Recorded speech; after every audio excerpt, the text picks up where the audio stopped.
Y a-t-il des signes de la fin du monde donnés par l'islam?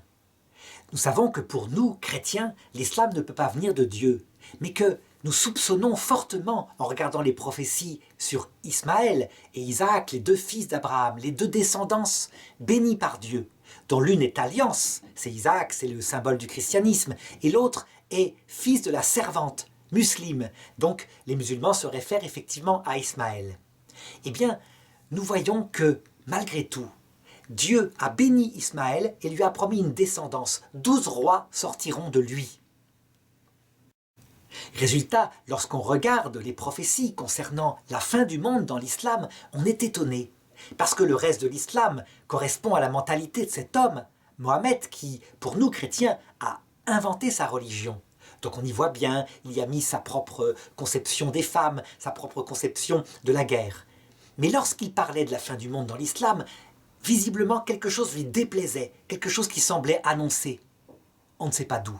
Il se signait, il faisait un signe pour chasser le démon dès que lui arrivaient ces prophéties.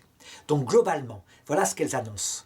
Elles annoncent que vers la fin du monde, les nations du monde entier se réuniront pour faire la guerre au peuple saint, à savoir à l'islam, à la communauté musulmane.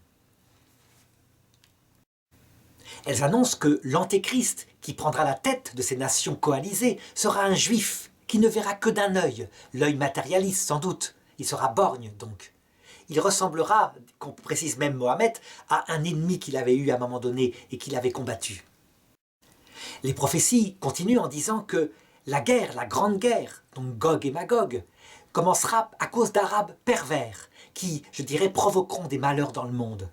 Donc évidemment, pour Ben Laden, c'est le roi d'Arabie Saoudite qui avait invité les armées occidentales à séjourner sur la Terre Sainte pour aller délivrer le Koweït. Et évidemment, pour les Arabes d'Arabie Saoudite, c'est Ben Laden. Donc chacun interprète à sa façon. Mais toujours est-il que les musulmans actuels sentent confusément qu'ils sont dans la période de la fin du monde, que le monde entier est en train de s'énerver, de s'exalter contre l'islam, parce que l'islam se montre partout de plus en plus arrogant, avec des attentats, etc. Et globalement, ces hadiths, puisque ce n'est pas dans le Coran, continuent, et on arrive à quelque chose qu'on peut interpréter de la façon suivante. La grande guerre se déclarera, et cette guerre, Dieu promettra qu'elle sera gagnée, alors que tout semblera perdu.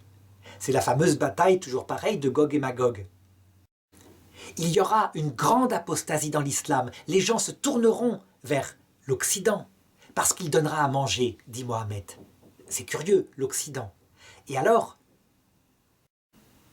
qu'on ne s'y attendra pas, Dieu interviendra par le Christ et il donnera la victoire.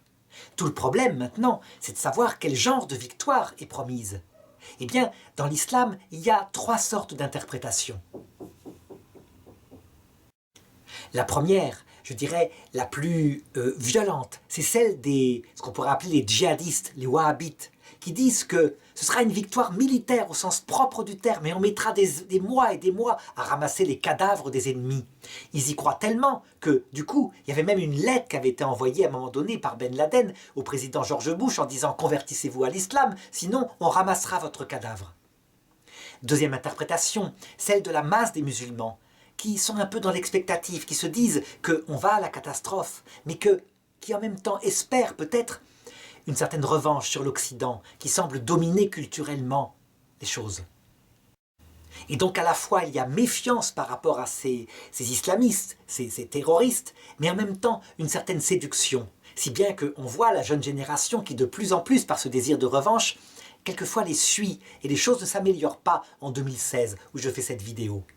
Et puis, un tout petit groupe de musulmans, plus mystiques, qui annonce autre chose, qui annonce que la grande apostasie dans l'islam, toutes les souffrances que vivra l'islam, l'amènera à une victoire bien plus grande, une victoire spirituelle, parce qu'il deviendra humble, il retournera à l'âge d'or qu'il y avait avant que les sourates de la guerre ne tombent.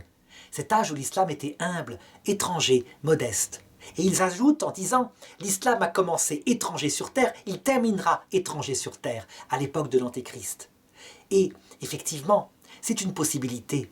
En tout cas pour nous chrétiens, cette vision-là, le fait que Dieu puisse rendre humble, en arrachant à l'islam ses espoirs politiques, vers la fin du monde, cette religion, est une chose tout à fait possible. Dieu l'a fait avec le judaïsme, il peut le faire avec l'islam, mais alors, évidemment, au prix de défaites militaires.